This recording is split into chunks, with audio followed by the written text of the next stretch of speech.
Hi, it's Gwen, your emotional freedom coach and inner child advocate. And today we're going to continue what we started last week on the sixth series, Unlock Your Invisible Money Blocks package. And I had a client that worked with me for 6 weeks. And as a writer, she decided to write up a little overview of what each session brought to her and the experiences that she had. So I'd like to share those with you today, or today and over the next few weeks. And so this is about session number 2, as I said.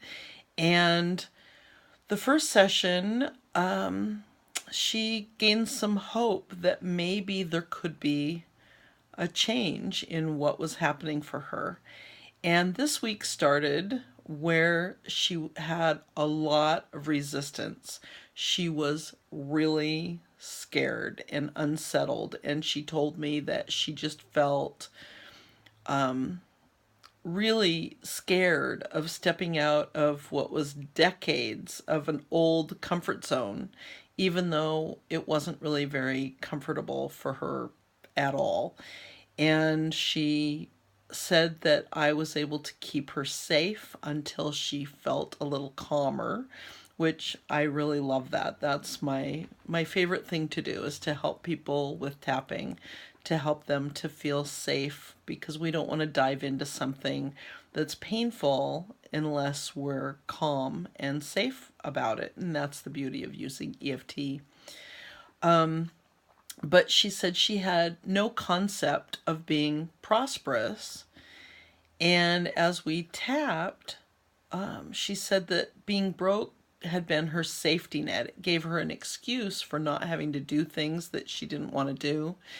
And that as we tapped, before she knew it, we were back in her first day of grammar school, 10 years old. And she felt like a country bumpkin among all the smart girls. Her parents had gotten them into a more well-to-do school, and she felt very poor and wrong, is how she described it. And she said this was before her dad was promoted, and they were just scraping by, and she didn't have an extra dollar. They didn't have an extra dollar to spend. And so she said she created a barrier that was much like a suit of armor, and that protected her and kept her safe.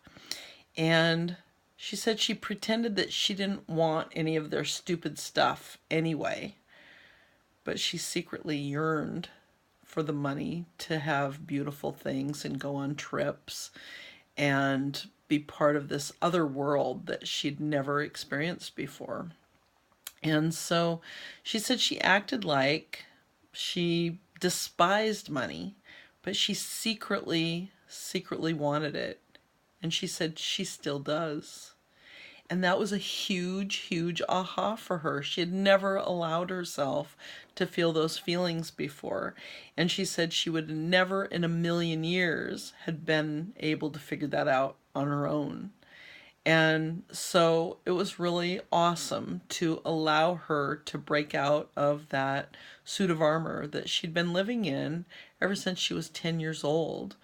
And was probably about my age or so. So, not giving any dates, but but so it's been a few days since she was 10, and she's been holding on to that suit of armor for protection ever since that day.